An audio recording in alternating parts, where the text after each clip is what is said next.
Hello, and welcome back to Alice Talks Football, and welcome back to a live Manchester United news, transfer news, takeover news, and general news show. We will talk about Dan Ashworth and Omar Barada later on in the show. Some of Ten Hag's comments in the press conference. Lissandro Martinez, Casemiro, Maguire could be back ahead of the game tomorrow. Luke Shaw expected back before the end of the season. Could Mason Mount be available to start? We will talk about all of that news and information, but I do want to get into the transfer news. Story coming out today that Manchester United are already making moves ahead of the summer and preparing for the summer, having made contact with 3 or 4 players and a list of 3 or 4 players. But one player that Manchester United could be approaching and could get done a little bit quicker than others is Tosin, that's available on a 3, according to reports. Now, as I've said, I want to state this clearly before I get into any of the news, before I get into any of the info. Manchester United have not completed any deals. Manchester United have not done any deals. Manchester United have had conversations. There's a lot of rumours. There's a lot of speculation. We don't know who Manchester United are going to sign. And, I'm not Fabrizio Romano. And Fabrizio Romano doesn't even know who Manchester United are going to sign. But Manchester United are looking at centre-backs, particularly right centre-backs. They're looking at strikers. They're looking at right-wingers. They're looking at midfielders. And they're open to be looking at fullbacks in the market. Now, we know that Olise, Todibo, Branthwaite are genuine targets. We now know that Tosin is appearing to be a genuine target. And with Manchester United potentially needing 2 centre-backs because Varane will go and Lindelof will go and maybe Maguire will go, Tosin is looking more and more likely. There are reports saying that because he's available on a 3, Manchester United see him as a very good second centre-back option to bring him alongside another centre-back. And reports emerging today that the players will be open to joining United. Alex makes a good point here. Domestic deals on a 3 take longer than coming from abroad leagues. 100%, yeah, abroad leagues can be signed now. But this is definitely one that's got that element of realism to it because it's not about a price tag. A price tag doesn't need to be negotiated. And the player is reportedly open to United move and heavily admired by Manchester United. It was said that Jim Ratcliffe has made it clear he doesn't want to overspend and is going to keep an eye out about what's on the market, players who are running out of contract, and Tosin is one up there. I'd assume that from what we're hearing, it would be him and Todibo or him and Branthwaite. It wouldn't just be him as the centre-back signing coming in. But we're going to dive into that news, into that information. As said, it's still early days. Nothing is done. Nothing's complete. Nothing's being near done and complete. But reports have said that Olise, Branthwaite, Todibo, Sesko and Tosin, apparently 5 names that have actually been discussed with agents, according to Footy Insider, which isn't the best source of information, but this is the information that we're giving right now. And I think because some other sources are corroborating it, there's a little bit of truth in the story. So let's dive into the stories. We've got loads and loads to get through as well. I want to dive into it. The Fulham centre-back Tosin. I mean, we've got so much to get through in today's show. We've got Tosin, Todibo, Olise, Brentford preview, Sesko. We've got lots of news to get into. We've got lots of news to get through as well. United will sign 1 quality player. The rest will be players on 3s and players in their 30s. I won't be fooled. Glazers are still there, says Ricky. And Ricky, I hope that you're wrong. I think actions speak louder than words. INEOS have made it clear they don't want to make the same mistakes we've made in the past. Ten Hag has made 16 signings at United. 10 of them were over 30 or loan deals. 3 of them weren't his first choices. So 2 of them weren't his first choices. Only 4 of Ten Hag's 16 signings have been long-term signings that were his first choices, which is particularly worrying. It's a particularly worrying statistic. But INEOS have made it clear they want to find the next Mbappe. They want to find the next Bellingham. They're bringing in Dan Ashworth. They're bringing in Omar Barada, and they don't want to overspend. So hopefully that changes as well. So going into the first story on Tosin here, it was said that Manchester United are interested in Fulham defender Tosin to sign as a free agent in the summer, and the centre-back would be open to the move. And you might be asking me, Alice, what's the credibility in this? What's this? What's that? And to be honest, it's just more the fact that this guy's been quite heavily reported by decent sources of information to Manchester United in the coming days, in the coming weeks, past weeks. This is probably the 3rd or 4th report linking us to him. We've now got Nad, who works for United District, who puts out good pieces of information as well. And he's been very active in his information, saying that United are interested in Fulham defender Tosin as a summer signing. He's saying that United are actively searching for a centre-back because of the future of Varane, Maguire and Lindelof are all uncertain. He's on the list of names. A along as with Branthwaite and Todibo as well, and that his contract's up in the summer as well, and that United are impressed with his aerial ability and his ball playing ability, which is two things we've missed with Martinez's ball playing ability, and the aerial abilities is a bit of a weakness of ours as well. And that he said that although INEOS is now heading United's recruitment, it understands that Erik ten Hag will remain involved in the process as well, is what they added to the report as well. So interesting stuff coming in there. So I do want to talk a little bit about Tosin before I get into the news as well. There is a case with Asian potential. Might make more sense to spend more for Branthwaite rather than settle for cheaper options. I agree. I think Tosin being on a free is someone who can get alongside Branthwaite. But a little bit of statistics on him: 92nd percentile for aerial win rate, 84th percentile for progressive passes, and 81st percentile for progressive carries. Very good statistics there. And I sort of wrote down the positives of him. 3, 2-footed, so could play either side.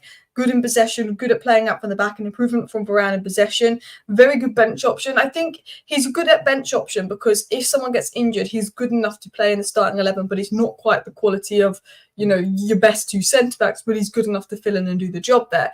You know how Liverpool have Matip, Van Dijk and Konate, and Matip's getting on a bit, but Konate was a really good option. Matip was a really good option. They're two good players to fight to play alongside Van Dijk. I'm not comparing them to Matip and Konate, but I do think, people talk about him being a fourth choice centre-back.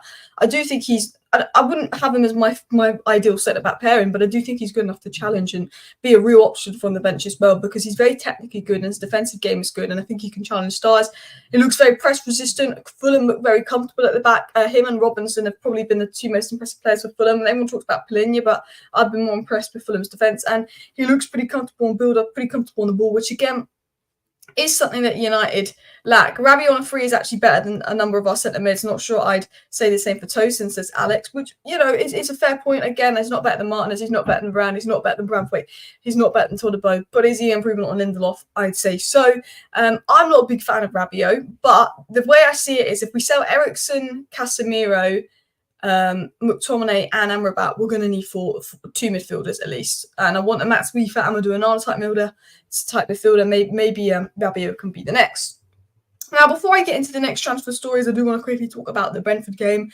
And in my head, I keep saying the Liverpool game, like I think we're playing Liverpool. No, we played Liverpool last and we won.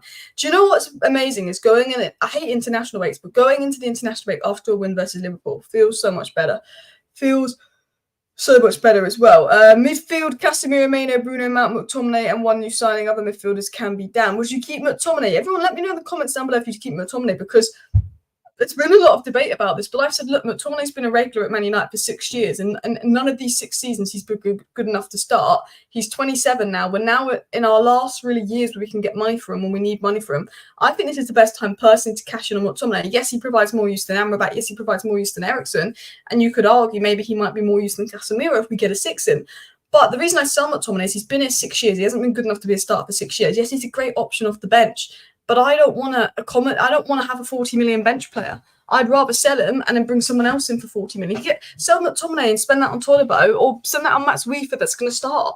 Like, for me, I would sell McTominay because this is our last summer we can sell him. And yes, he's been decent this season, but more the reason to sell him because we know he's not good enough to start. He's had a good season, so his price will be high. He's 27, not got long left on his contract, on low wages, so easy to move on.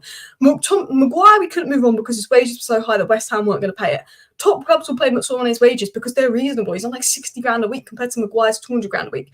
I'd sell Scott McTominay. I think it's the best opportunity for us to sell McTominay as well.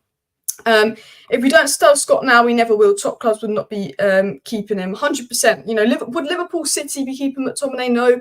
Arsenal would probably be moving him on. If we want to reach Liverpool City and Arsenal, we've got to sell them McTominay's. He's a good outlet. He's a good option off the bench, but you're not going to win a title with McTominay starting aside. McTominay's mentality is amazing. I will praise McTominay's mentality, his work rate, his personality is everything you want in a United player.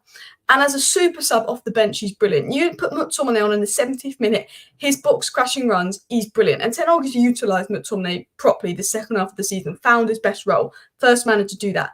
Great. Nothing against McTominay, but you're not good enough to start week in, week out for Manchester United. You're a great option off the bench. And I think now you're 27, I think this is the best time to move him on because he can end at United on a high. You've had a good season. You've been a decent servant to the club, but we need to step up. We need to reach the Liverpool City Arsenal levels.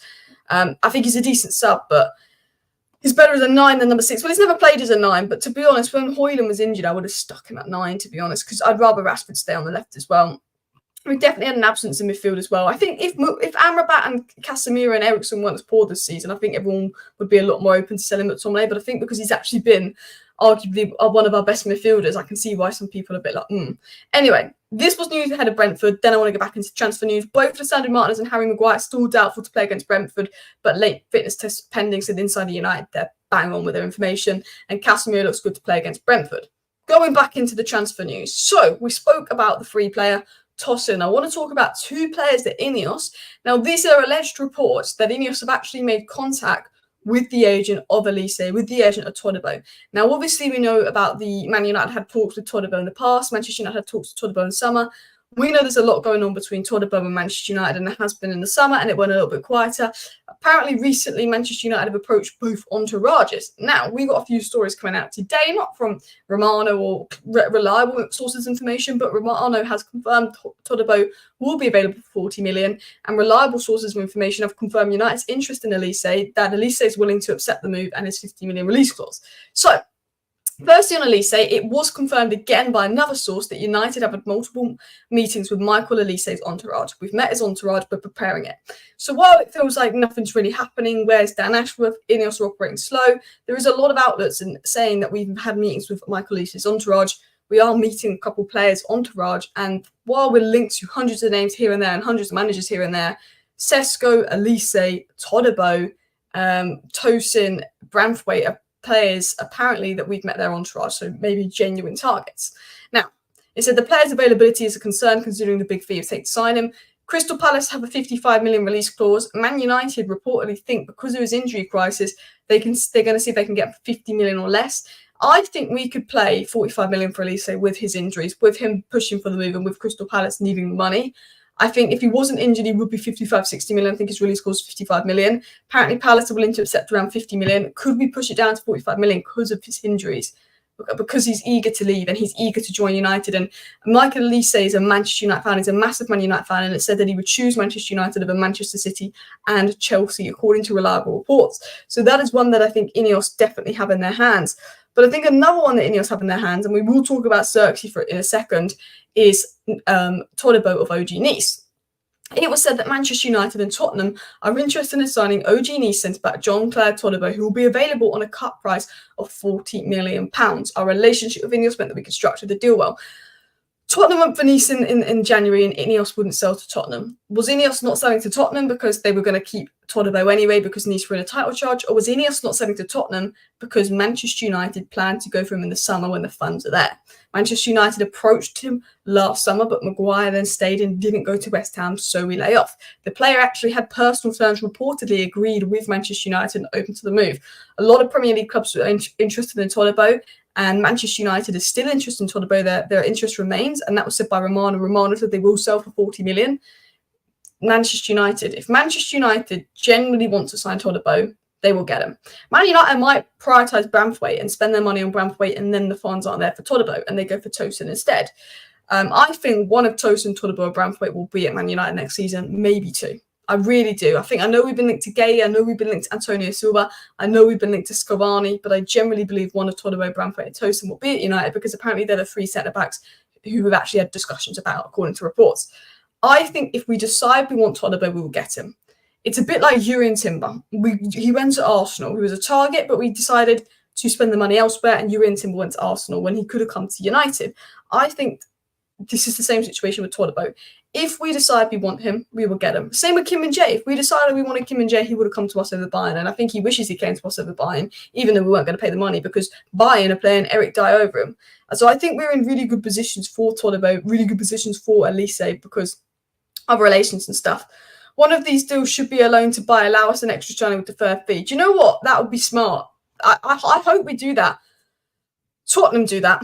Tottenham got, was it Kulu, Sergio Romero, and Bentancur on loans to buy. Tottenham did that. Tottenham, believe it or not, are probably, in terms of this FFP crisis, Tottenham can sit back and go and just laugh at everyone. Tottenham have been so smart with their transfer business these last 2-3 years. I don't think a lot of people talk about it. Romero, Kulu, Bentancur, loans to buy, three of the best players in the Mourinho Conte era that was poor. You also look at, Saar was someone they brought, then loaned back out. Adogi was someone they brought, then loaned back out. Berg was someone they've just brought and loaned back out. They wanted to buy Nusa, but there was a failed medical there or something, and then he was going to go to Brentford. He's a great 18-year-old. Tottenham have been very, very smart with the business, and I hope that United actually say, you know what, FFP, we need to be smart with funds. Tottenham don't have the budget of Liverpool, Manchester City, Arsenal, but they've started to prioritise their budget really well and be smart with funds. And I hope Man United take a little bit of a leaflet out the Tottenham book. And you'll be saying, well, why are we taking a leaflet out the Tottenham book? We're in a position where we can't afford to spend 70, 80 million on 1 or 2 stars. We're in a position where we need 5, 6 signings this summer, and we need to spread the funds across those 5, 6 positions. Fullback, centre-back, right wing, striker, that's 5, arguably another centre-back, maybe another midfielder, that's 6, 7 positions. We need to spread that well, so we need to make sure we're finding these 30 million gems, maybe doing loans to buy them. We are being smart with business, because one thing about Man United is they spend a lot of money. They've got enough money to compete with Manchester City, with Liverpool, but it's where they spend that money. It's the lack of structural planning, and that's where Dan Ashworth coming in is so important, because he's going to put these long-term structures in place. Then we plan, we have a vision. I know Mubarad is so good at budgeting, and someone else will probably come in recruitment, and it's a bit worrying that we don't know who that is in recruitment, but that is where United get a lot wrong as well. Man United are preparing a new contract for Kobbie Mainoo. We did discuss that in yesterday's show. We will get into a bit more detail as well. If we lose Varane, Lindelof, Essence, possibly Maguire, we need at least 2 centre-back signings, 100% as well. 100%. Timber's good. Yeah, I'd have loved Timber at United. He's got hit with injury as well, which is poor for him. But I think he'll be great. I think he's back for Arsenal soon. Arsenal City is going to be a big game this weekend as well. If anything, with Sergeant Ratcliffe owning INEOS, Todibo should be the one they loan with an obligation. You know what? That's very smart thinking. I didn't think that, actually. Could that be one that I don't know if that will happen, but because maybe Nice will need the money, but that for me, that would be smart. That because we've even got Amrabat on a loan with an obligation to buy, so well, not obligation, but an option to buy. I do think that's something they should look to do. Save out 30 million there, defer it to the next window as well. Someone said Werner on a 15 million clause all day. I'm not getting Werner in, even as Højlund backup. I want a little bit better quality than Timo Werner. No disrespect to Timo Werner, because I actually don't think he's awful, and I think he's had good moments for Spurs, although he missed a sitter against Fulham, didn't he?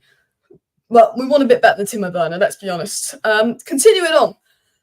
Who else are Manchester United interested in? Who else are Manchester United looking at? It was said that Manchester United would like to have at least 3 top-level centre-backs at the club they can rotate. There was some suggestions that the ideal scenario is to have Lisandro Martinez, Branthwaite, and Todibo as the 3 top centre-backs at the club they can rotate. Like, as you can see, Liverpool, they rotate between Matip, Konate and Van Dijk.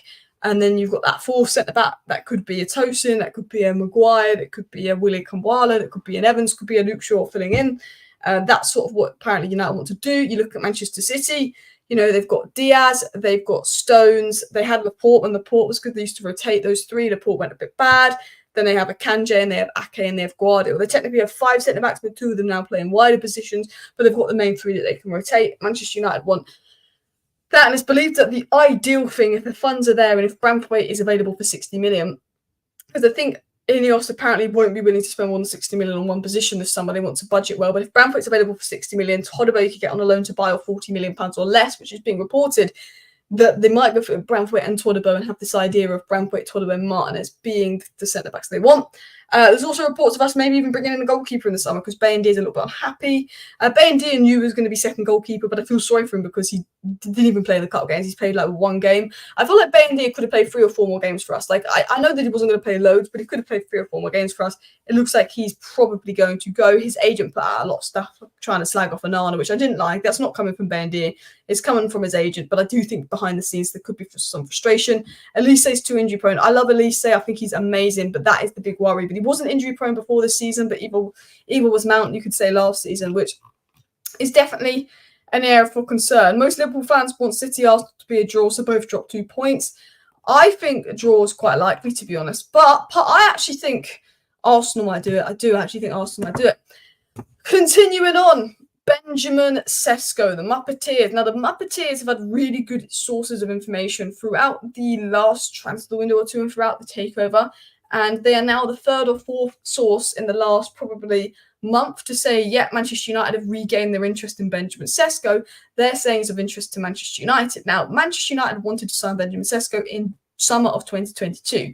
Erik ten Hag was a big fan of the 18-year-old, but the 18-year-old opted for RB Leipzig. He thought that would be an easier move, moving from the RB clubs with a release clause so he could potentially look at United further on.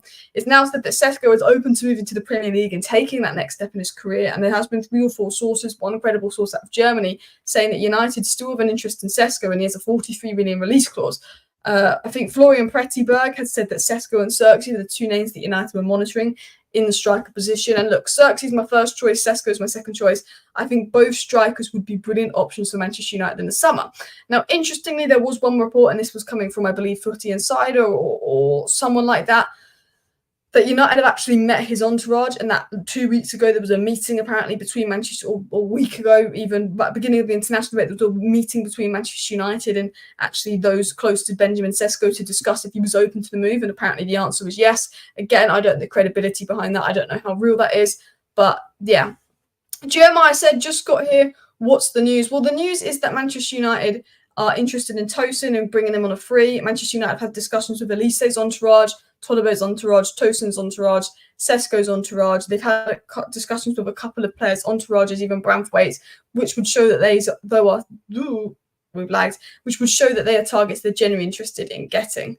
Ten Hag doesn't rotate enough in general, especially last season we had more fit options. I agree. I think my biggest criticism of Ten Hag is he doesn't rotate enough, but is that because the quality in the squad actually isn't that good? I think he could rotate more, and I think sometimes when you see Anthony playing and there's Pellistri there and Anthony's playing bad, there's that oof. But I also think, well, there's a reason he probably doesn't rotate much, because a few key players are injured and we drop off massively as well. So I think Tottenham being on top 4, I think they'll finish 4th. I think Villa are going to drop off because Villa are going to be in Europe. I think Tottenham are going to win tomorrow. I think they'll be in 4th. I think Tottenham will finish the season well. I generally do. I think Man United will come 6th, Villa will come 5th, Tottenham will come 4th. Onana made many mistakes, but he's improved a lot after. It needs a good season next year with an improved team, says Steve. I think Onana in the Premier League's been really good. Onana in the Champions League hasn't been great. Onana in 2024 has been the Onana we signed from Inter Milan. Onana in 2024 has not put a foot wrong. But one thing I've noticed about Onana is the big games he showed up. Take away the Champions League, but both Manchester City games, the Liverpool game, he showed up. He put in a performance as well. We must summon someone if we get the opportunity, says John. I agree. Sesko and Højlund don't seem to play together that well. Well, they'd probably be fighting for the same spot, where Xerxes could play deeper in as a second striker behind Højlund, which is why maybe Xerxes first choice. I say more of Sesko than Xerxes, and Romano said months ago Xerxes wasn't ready for PR move. There are some reports that Xerxes is interested in Juventus, where Sesko is interested in Manchester United as well. Toney's not a Man United player. I think he's a big ego. I think Toney is a class player, quality player. I'd like him in the England squad. I think it's good to have that kind of ego. But I think with where Man United are at and the problems we've had with egos, and the fact that he's 28 and he's going to be 70 million, and we don't want to spend 70 million on another striker. We want to spend about 40 million on a striker max because we've got about 5 positions to address. I think Ivan Toney would be the wrong kind of move for Manchester United as well. Do you think we get 1 centre-back or 2? I think it depends on who leaves. I think if Varane renews his contract and stays, and Maguire ends up staying because he wants his crazy wages, and only Lindelof goes, I think we get 1. I think if Varane and Lindelof and Evans leave, we get 2. I think it depends on the Varane-Maguire. I think Lindelof and Evans will probably go. I think Varane and Maguire, it looks like Varane's going to go, but nothing's confirmed as well. Alice, who's a better player, 18, Saka or Maynard? Well, that's very hard to compare because one's a winger, where he technically was a fullback, and one's a midfielder. I'd probably say Maynard, just because although good as Saka was at 18, he didn't start for England at 18. He got called up a little bit later. Well, he started at like 19, 20. I'd probably say Maynard just because I think Maynard is becoming our most important player. I think Saka was great for Arsenal at 18. He deserved to start. He deserved to play a lot. But I think the way that Maynard's improved Manchester United is quite crazy. But I think, to be honest, they're both on similar paths, to be honest. They're both unbelievable. But it's so hard to compare different positions, different circumstances, different squads. Toney could be a disruptive influence and can't see being content in role. Yeah, particularly because he's not a guaranteed starter. I can't see him being happy on the bench, and that could cause issue as well. Saka's playing injured at the moment. Yeah, he's playing injured. People say Ivan Toney's got a big attitude. I think a big attitude is good sometimes, but not right now where we're at. We can't afford to let Varane go for nothing. Not sure why INEOS seem to be pushing him out. He's open to a reduced wage. Exactly. And the thing is, if Varane was playing stinkers this season, fair enough. But every time Varane's put on a Man United shirt, he's had a good game. I don't think maybe he's had one bad game this season that I'm not thinking of. But Varane's only missed 5 games this season through injury. Maguire's missed about 15.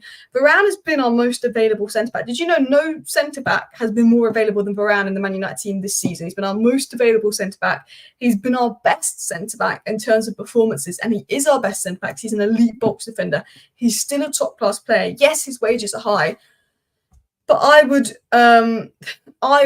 let go. I'd let him go as well. If you could only sign one, would you rather sign a left back or a right back?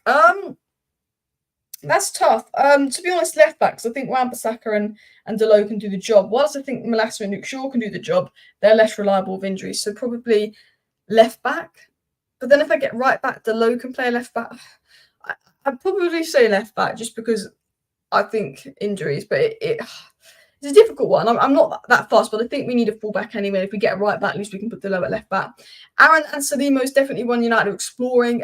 No real top tier English sources confirm that. I mean, Romano said that there's interest in there, but it's been very much pushed out South America. But apparently that's one that maybe Nice were exploring. Man United, Nice, a little bit of relation there as well.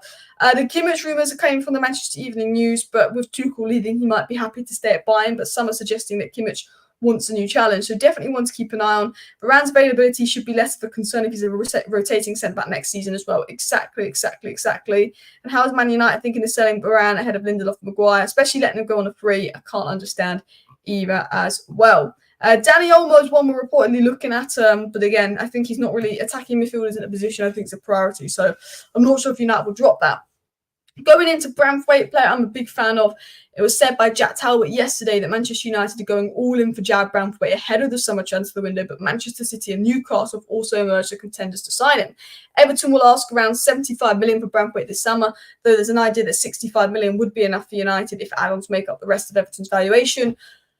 Real Madrid are keeping an eye on him. I think with Real Madrid's money spent on Endrick and Mbappe, they probably won't be going for Branthwaite. I think they'll be going for Lenny Euro. He just seems Real Madrid-esque. But I think Man City will be looking at Branthwaite, especially with their defensive issues being poor this season. You know, Guardiola being a disappointment. I think with Sven Botman being out injured, I think Newcastle will focus on Branthwaite. But will they want to spend 75 million on one position? Branthwaite, draw the line at £65 million for me, and that includes add-ons. Draw the, like 60 million plus 5 minutes of add-ons. That's the furthest we'll go. Draw the line, because I think Branthwaite's amazing. I would love to spend money on him, but we don't want to spend more than 60 million on one position. I think because he's young, you can maybe push to 65 million because of the competition at City and Newcastle. English is who we really want. I wouldn't pay 75 million for Branthwaite. I'd walk away. I'd say, look, we don't have the money for 75 million on one player because we need one centre-back, one full-back, one midfielder, one right winger, one striker, potentially another centre-back, which could be available for free. But apparently United are ready to go all in for Branthwaite and challenge others for his signature as well. Steve says, with the new regime, I have confidence they will have done more due diligence over signings. Yeah, for me as well, I feel like there is due diligence going on. Apparently they're looking at the personality as well. There is reports saying we're interested in Koundé, but it's sort of being pushed out by Barcelona sources, and their sort of Barcelona sources are known for pushing out crap for clicks, particularly about Man United. You remember the whole Frankie de Jong saga, how English sources were saying, look, it looks like it's not going to happen for the last month, and Barcelona sources kept telling us, here we go, things are happening, it's going to happen tomorrow, and we just got played. Jack Talbot did say that United want a centre-back, right-back and striker this summer. Other sources are saying we want a right-wing DM and left-back. I don't think anyone really knows what United want, but Romano did say centre-back and striker are two positions we will address this summer, and we also have an interest in midfield, full-back and right-wing. So I'm going to go with what Romano says, but that was said by Jack Talbot. One player that could be raising some funds in the out, so we have a bit more money to spend, is Greenwood. I think ultimately who we sign and how much money we spend is going to come down to how well do we sell? How efficiently do we sell? And it was said that Manchester United will look to secure a fee of £40 million for Mason Greenwood this summer. The club are hoping for more than one suitor, which could enable them to open a bidding war. I think we can get about £30 million for Mason Greenwood. He's been decent on Getafe alone. He's got very high potential. He probably is looking to move himself. The club want to offload him. Pure profit. If we can get 30 million for Greenwood, cash him out, and then that's funds raised. 30, 40 million for McTominay, cash him out, that's funds raised. Maybe 10 million for Pellistri, that's a bit of funds raised. 20 million for Lindelof, that's a bit of funds raised. Ericsson off the wage bill. Maybe Casemiro, 30, 40 million from Saudi, that's funds raised. Sancho, 25 million from Dortmund, maybe that's some funds raised. Man United have got to be really efficient with selling. I think one thing we'll see is maybe a Chelsea-esque window well, we might not buy anyone right away, but that might be because we're selling a few people first. I think INEOS know that to buy, they need to sell. They will buy players, but if they want to buy everyone they want to buy, they need to sell well. That's something that INEOS will take into account. We want to buy this player, we want to buy that player, we want to buy that player, cool. But INEOS will know if they want to sign this player, that player, this player, that player, they're gonna need to sell well, essentially, is what's being said. Guys, please hit that like button and, of course, subscribe down below if you're new. Alice, Jarrad Branthwaite is too expensive. I think we should be smart and scout other players we can get paid for money. Look, I love Jarrad Branthwaite. He's unbelievable. But I think with Kobbie Mainoo being unreal this season as well, we don't need to go all out for Jarrad Branthwaite. I think Jarrad Branthwaite is someone that next season I'd be looking at. I think next season, if I'm Manchester United, I'd look at Jarrad Branthwaite if he doesn't get that move.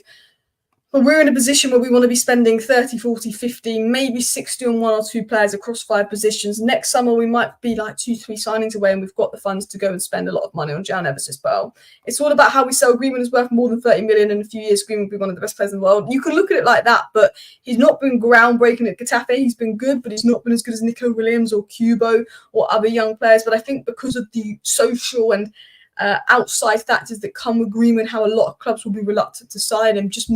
Basically, Greenwood's got 1 year left on his contract. Everyone knows that United sort of kind of need to get rid of him because it's going to be difficult to bring him back, and because of the things that have gone on around Greenwood. And while some will say he's cleared his name, that will never leave him because everyone saw the audio tapes.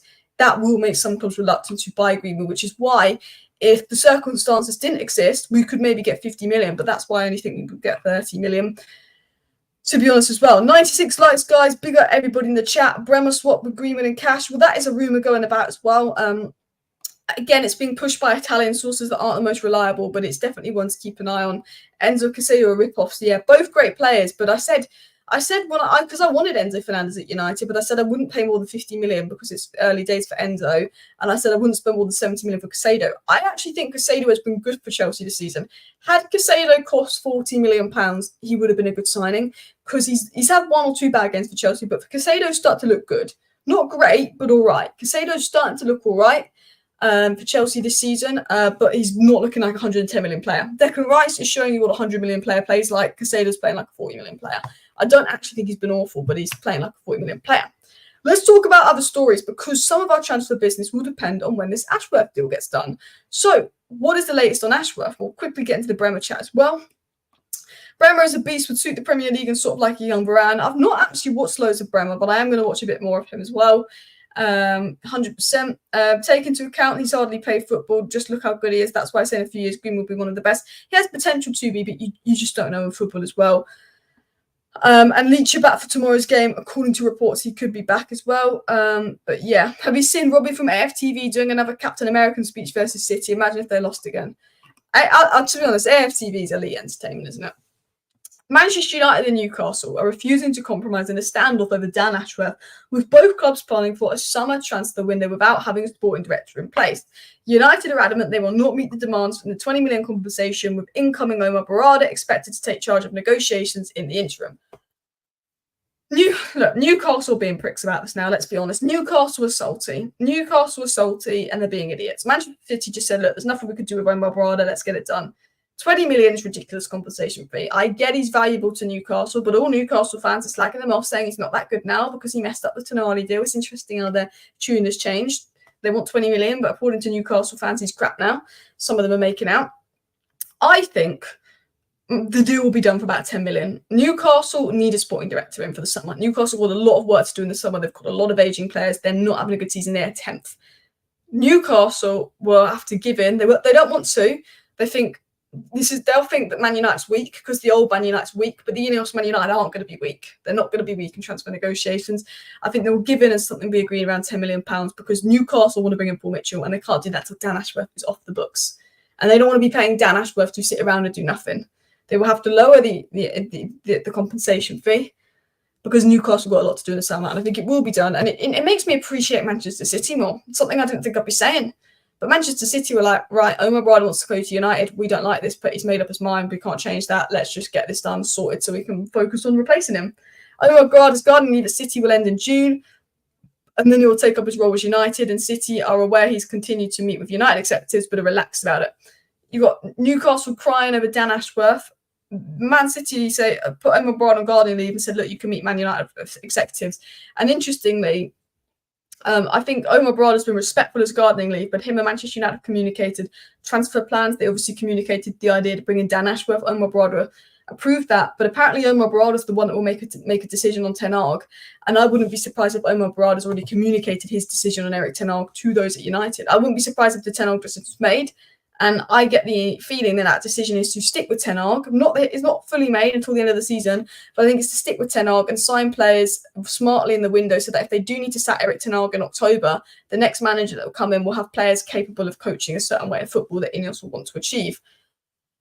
Ashworth isn't 10 or 15 million better than Mitchell. Mitchell's recruitment's arguably been better. I agree. I think in terms of recruitment, Mitchell's been better. And we wanted Mitchell in a recruitment role, but not a sporting director role. As a sporting director, in terms of putting the long-term strategies in place, Ashworth is who you want. In terms of recruitment, Mitchell's who you want. And Ashworth and Mitchell would have been the dream team, but Mitchell wants a sporting director role, not a recruitment role. And that's why we didn't get Mitchell. Alex says the two are operating like amateurs. Other execs might think twice before going there. So you look at Manchester City, they won the treble. Look how they operate. Look at Newcastle, look how they operate. Newcastle are operating bad for a club with so much money at the moment as well. Is Ashworth really recommending Southgate and Potter? He's not. It's all, this Southgate news is absolute BS. I've said this now. Absolute BS. Absolute BS as well. Continuing on. Ten Hag said this on Luke Shaw, that Luke Shaw will play again this season. He will return to the team. Martinez could be back against Brentford, and we've missed Martinez because every game he brings composure to the team, calmness to the team, and that winning attitude, which is absolutely right. And we've missed him in build-up. He's the only centre-back we have that can step into midfield, and can't wait for Lisandro Martinez to be back because he's an unbelievable player as well. Continuing on, Ten Hag then spoke about Maino and his performances for England and said, I thought that Kobbie Maino had a very good display for England, but we're not surprised. We know what he's capable of. We know how quickly he can adapt to high levels. He looks very natural. We're very happy for him. He wants to win. He wants to give his best every day because he wants to improve. He wants to just have fun on the pitch, fun for him in a dominant to dictate the game and win the game. So far, he handles the pressure very well. And if he crosses the line, of course, as a manager, we are coaches, we will interfere. But so far, not necessary because he wants to play football. And one thing that's been praised about Maino by United coaches is his mentality, how he can handle the pressure, handle the big games. So come into an unsustainable Man United side. The Man United side's been very unsustainable. To come into that side at such a young age and be calm and be cool and be collective says it all. People, please do that like button. Of course, subscribe down below if you're new and share the video as well. Too many English links. No manager has ever won the Premier League, if memory serves. Why are we linked to so many? I mean, Manchester, I tell you this with the managers we're linked to. 99% of the managers that Manchester United are linked to, we won't sign. We might not sign any manager because they might stick with Ten Hag. But Gary O'Neill, there's nothing in Gary O'Neill to United. It's made up. Gary O'Neill even confirmed that himself. There is nothing in Southgate to United. It's Southgate PR because he knows he's leaving England after the Euros to help him get an next job. Nothing in Southgate to United. De Zerbi, Potter and Amorim have been explored for the United job. But now Xabi Alonso staying at Leverkusen, Liverpool will be going all out for Amorim. De Zerbi could be going to, I don't know, Barcelona for all we know. Nagelsmann could be going for Barcelona. There's a lot of clubs looking for managers that need managers because Klopp is leaving, Xavi is leaving. When you think Xabi Alonso's not available, Amorim's not available, and Nagelsmann might not be available, yes, De Zerbi's a good manager, but is De Zerbi an improvement on Ten Hag? The way I see it is, we might be in a position, if we sat Ten Hag, De Zerbi and Potter are the best two options available. Maybe Tuchel. But are any of them real improvements on Ten Hag? You can argue Tuchel is, but actually, is it worth just getting rid of this 2-year project that Ten Hag's done, a few players he's brought in, this long-term plan to start again with a new manager that might not be better than our current manager? Because what Ten Hag did in the Eredivisie at Ajax was brilliant. What Ten Hag did last season was brilliant. Do you know what I mean? So, yeah, mixed thoughts and mixed feelings about it as well. Buying a link with Nagelsmann and De Zerbi, says PJ. Yeah, they've been linked to a few people as well. Southgate still has nervous energy, being nearly 10 years with England and poor tactics. He wouldn't last a month at United. He wouldn't. I wouldn't go anywhere near Gareth Southgate. Hope you get 80k subs. Big up everybody in the chat. Big up everybody hitting the likes. Big up everybody involved. We're on the road to 80k subs. We are 79,181 subscribers. So we're only 19 subscribers away from 79.2k. So maybe we'll hit that tomorrow. So please do subscribe if you're new. Is always appreciated. Big up everybody in today's show. Big transfer news show. Big transfer news update show. Hope you enjoyed today. So I am going to wrap it up in a second as well. We need to sign João Neves. João Neves would be absolutely brilliant, but I think he's out of budget as well. Anil's a good manager, but don't think he's better than Ten Hag. Agree. I think Anil's a good manager, but is he ready to take that step to United? No. I think if things go really bad between now and the end of the season, maybe sack Ten Hag. But I think I'd like to see him given another year. I'd like to see what he does under good board, good recruitment, good structure. I'd like to see Ten Hag given time. I really, really would. I think there's a good manager in Ten Hag, and I'd really like him to stay. I think some good recruitment can happen. I think considering what he did in his first season and this season he's had setbacks, if we don't get the injury setbacks next season, he could do even better next season than he did in his first season because we know what he's capable of. He did play good, attractive football at Ajax and he had to adapt that because he doesn't have the personnel. Maybe we get the personnel in the summer. If we get the summer right and we get a bit of luck with injuries, I think Ten Hag could really, really shock everyone next season. You know how Arsenal could have went 8th, 5th, but when they came 5th, they played good football. And then Jurgen Klopp in his third season took that click. I think that Ten Hag can do that. I think he's really, really capable of doing something special. And I'm a big rater of Ten Hag as well. And even Gary Neville said Ten Hag deserves another year. And go check out, because I'm going to wrap up the show in a second, go check out my video that I uploaded earlier saying, is Gary Neville right about Ten Hag, where I go into detail about Ten Hag as well. Amarin interests me, but like to see Erik Ten Hag in the new structure, says Alex B. Exactly. But listen, people. Oh, that was loud. Please do that like button. Please do subscribe down below if you're new. Share the video. Thank you for watching. See you next time. Bye.